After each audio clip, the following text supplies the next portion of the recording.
شروع اللہ کے نام سے جو تمام جہانوں کا پالنے والا ہے۔ محبوب چینلز کی جانب سے تمام ہی ناظرین کو السلام علیکم۔ آج کی میری ویڈیو کا عنوان ہے سی پیک کا M14 منصوبہ لائیو اسٹاک فارمنگ کو فروغ دینے میں مددگار ثابت ہوگا یا نہیں۔ ویڈیو کی جانب بڑھنے سے پہلے میں آپ سب سے گزارش کرنا چاہوں گی کہ اگر آپ ہمارے چینل پر نیو ہیں تو ہماری ویڈیو کو لائک کرنا اور چینل کو سبسکرائب کرنا نہ بھولیے گا۔ تو چلتے ہیں آج کی ویڈیو کی جانب۔ سی پیک کا M14 منصوبہ مقامی لوگوں کے لیے روزگار جیسے بہت سے مواقع پیدا کرے گا۔ اس کے علاوہ لائیو اسٹاک فارمنگ کو فروغ دینے میں مددگار ثابت ہوگا۔ گوادر پورٹ کی رپورٹ کے مطابق اس سیکشن کی تکمیل کے ساتھ روڈ پر رش میں کمی کے ساتھ میاں والی سے راولپنڈی اور دیگر مقامات پر سفر کا دورانیہ بہت کم ہو جائے گا۔ موٹر وے لائیو اسٹاک مالکان کے لیے بڑی خوشخبری ہے کہ وہ منڈیوں میں جانوروں کی فروخت اور خریداری کے لیے آسان رسائی حاصل کریں گے اور باہر سے اضافی خوراک لا سکیں گے۔ وہ پنجاب کے شہر میاں والی کے گاؤں محمد والا میں رہتے ہیں۔ ہکلا ڈیرہ اسماعیل خان موٹر وے 14M جو کہ سی پیک اس کے گاؤں سے گزرتا ہے، ان کے مطابق موٹر وے ان کے گاؤں کے ساتھ مربوط ہے۔ اس نے انہیں باقی ملک سے جوڑا ہے۔ اس وقت وہ صرف کمار مشانی اور عیسیٰ کھیل شہر کے جانوروں کی منڈیوں میں اپنے مویشی بیچ سکتے ہیں، تاہم موٹر وے انہیں راولپنڈی اور اسلام آباد کی مویشی منڈیوں تک پہنچنے میں مدد دے گی۔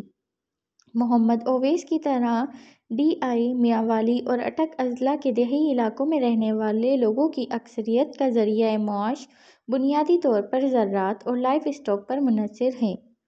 ڈی آئی خان اور میاں والی میں کچھ آبپاشی والی زمین ہے، جبکہ اٹک بنیادی طور پر بارش پر مبنی ہے۔ لائیو اسٹاک ان اضلاع کے لوگوں کے لیے اہم اقتصادی بینک کے طور پر کام کرتا ہے، جسے وہ ضرورت کے اوقات میں فروخت کرتے ہیں۔ ان علاقوں کے دیہاتی بنیادی طور پر بھیڑ، بکریاں اور گائیں پالتے ہیں، جبکہ گدھوں اور اونٹوں کو لوڈنگ کے لیے رکھتے ہیں۔ 27 سالہ محمد مزمل محمد والا کا ایک اور رہائشی ہے۔ مونگ کے کھیتوں میں کھڑے ہوتے ہوئے انہوں نے کہا کہ سی پیک روڈ نے انہیں ان کے گاؤں کو دریافت کیا ہے۔ اس موٹر وے سے پہلے ہمارے گاؤں کو کون جانتا تھا؟ اس نے ہمیں باقی پنجاب اور جنوبی KPK کے ساتھ بھی جوڑ دیا۔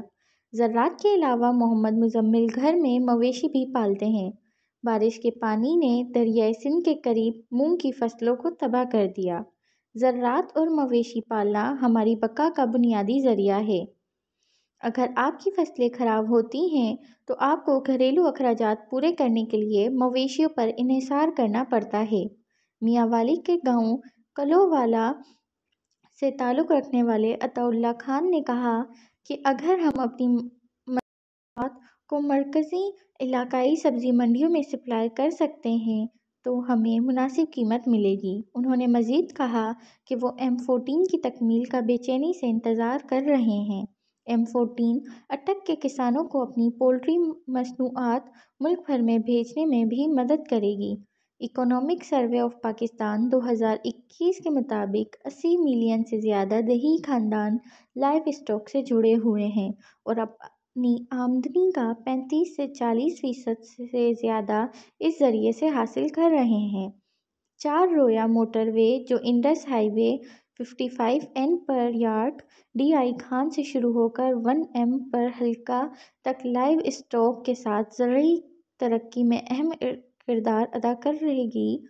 رابطے کے علاوہ M14 کا اثرات مقامی اور کاروباری اداروں اور کسانوں کی بڑھتی ہوئی قوت خریداری پورا کرنے کے لیے چھوٹے کاروبار میں تیزی، مزید اسکولوں اور صحت کی سہولیات جو علاقے میں نئی خوشحالی کی آمد میں معاون ہیں، مزید نجی اور پبلک ٹرانسپورٹ، کھانے کی دکانیں، مقامی پیداوار اور رہائشی اور تجارتی املاک کی مزید تعمیر میں محسوس کیا جا سکتا ہے۔ روزگار کے مواقع پیدا ہوں گے۔ یہ تھی ہماری آج کی ویڈیو۔ اگر آپ کو ویڈیو پسند آئی ہو تو ویڈیو کو لائک کرنا اور چینل کو سبسکرائب کرنا نہ بھولیے گا۔ شکریہ۔